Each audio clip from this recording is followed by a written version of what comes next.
All right, let's just jump right in. Today, we're going to decode some of the most common and, let's be honest, super confusing tactics of manipulation. The whole point here is to bring some clarity to that chaos, by actually giving these things a name. You know that feeling, right? Where you just feel constantly off balance in a conversation, or maybe even in a whole relationship? It's like you're always a step behind, just reacting to moves you can't even see. Well, let me tell you, that's not an accident. That feeling, that's the whole point. Yeah, because what feels so random and confusing to us, well, it's actually anything but. There's a pattern to it. There's a set of really predictable moves. You could almost call it a playbook. And that's exactly what we're going to do. See, manipulation absolutely thrives in confusion. So the single most powerful thing you can do is just name what's happening. So let's open up this rulebook, shall we? Okay, first up, we're going to look at tactics that are designed to completely mess with your perception of reality. I'm talking about the plays that literally make you question your own mind and your own memories.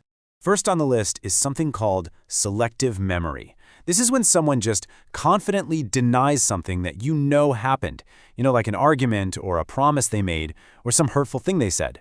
They'll just insist, nope, that never happened. Or they'll tell a totally different version of the story where, surprise, surprise, they come out looking great. And this is where it gets really tricky. They'll push their version of events with so much confidence, so much conviction, that you can't help but start to second-guess yourself. You start thinking, wait, maybe I am remembering it wrong. And if that happens enough, it just completely erodes your trust in your own perception. All right, next up, information withholding. This one's subtle because it's not, a flat-out lie. It's about what they don't say. They just conveniently leave out the most important details. The kind of details that would totally change your mind if you knew them. It's all about keeping you in a fog that they control. Okay, then you've got over-justification. You know this one. You ask a simple question, right? And what you get back is this 10-minute monologue. It's filled with all these random details and confusing side stories, and by the end of it, you've completely forgotten what you even asked in the first place. The goal here isn't to make things clear. It's to just exhaust you with a wall of words until you give up. And the last one in this group is a big one. Future faking. Oh man. This is where they paint these incredible, vivid pictures of your future together. They talk about the trips you'll take, the goals you'll achieve, this amazing life. And it feels like hope, right? It gets you invested. So invested that you start tolerating really bad behavior right now, all for a future that, honestly, is never going to happen.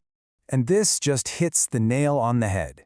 Those promises, they're not actual plans. They're just tools. Tools to keep you quiet, to keep you hoping, to keep you making sacrifices for a dream that was only ever just talk. So all of those tactics were about messing with your sense of reality. Now, let's shift gears and look at the ones that are more about directly controlling what you do and how you feel. These are the plays that, pull the strings. And this one is incredibly powerful. It's called intermittent reinforcement. So one day they're just the best, warm, loving, totally focused on you. And the next, they're cold, they're distant. You literally never know which version of them you're going to get. And that unpredictability, wow, it's so addictive. You find yourself constantly scrambling, just trying to get back to those good times. This is seriously the perfect way to think about it. It's like you're playing a slot machine. You just keep pulling that lever again and again, hoping for that little payout of affection. And here's the crazy part. It's the fact that the reward is so random and unpredictable that creates the obsession. It's what keeps you hooked way more than just consistent kindness ever would. All right, next we have moving the goalposts. You know this game. You work so hard to do exactly what they asked for. You finally do it, and then they tell you that's not what they wanted, or the standards have changed. The target is always shifting. See, the goal isn't for you to actually succeed. The goal is to keep you constantly trying and constantly feeling like you're just never good enough. And then there's false urgency. You'll hear things like, you have to decide right now, or this is a one-time offer. What this does is it manufactures a crisis. It's designed to hijack your brain's fear response, right? So you stop thinking rationally. It pressures you to just agree to something, anything, before you've had a second to actually think it through and spot all the red flags. Okay, on to our last category. And this set of tactics is all about one thing, and one thing only: avoiding responsibility. These are the classic moves for dodging blame no matter what. First up is a classic, weaponized incompetence.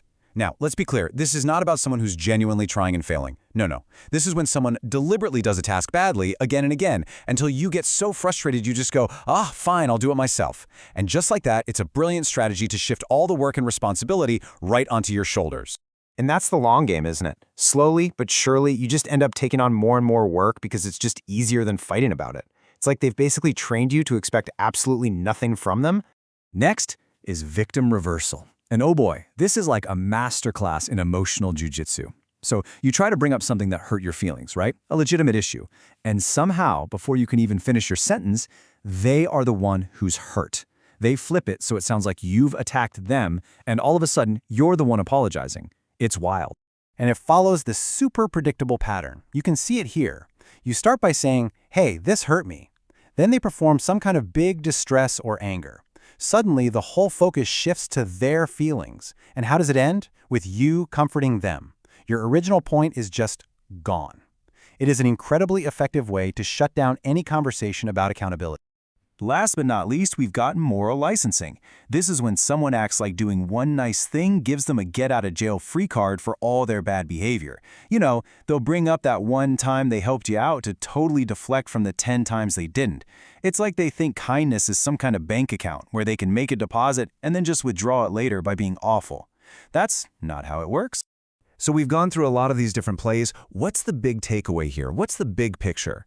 It's really about recognizing that these things aren't just random, isolated incidents. They're tactics. They are moves in a game.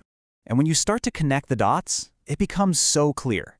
You can see the tactic, what their goal is, and this is the most important part, how it's designed to make you feel, right?